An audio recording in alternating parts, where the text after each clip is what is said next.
আজ ডিনারের আমাদের স্পেশাল মেনু গরম গরম ভাত, তার সঙ্গে একটা পাঁচ মিশলির তরকারি এবং রুই মাছের বাংলা ঝোল, কালো জিরে টমেটো দিয়ে।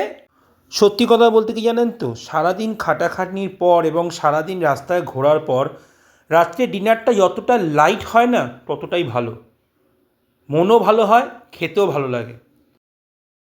আর আমি স্পেশালি ঘরোয়া খাবার একটু বেশি পছন্দ করি, এবং সেই খাবারটা যদি একটু লাইট হয় তো আর কোনো কথাই নেই।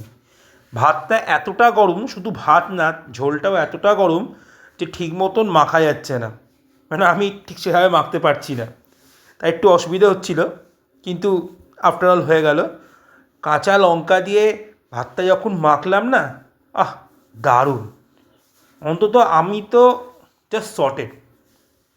তো আপনারা আজ রাত্রে কী কী ডিনার করলেন এবং কী দিয়ে ডিনার করলেন অবশ্যই জানাবেন, এবং আমার মতন যদি আপনারাও এই রেসিপি পছন্দ করেন অবশ্যই কিন্তু জানাবেন, এবং একটি লাইক এবং শেয়ার অবশ্যই করবেন। ভালো থাকুন, সুস্থ থাকুন, সবাইকে সুস্থ রাখুন।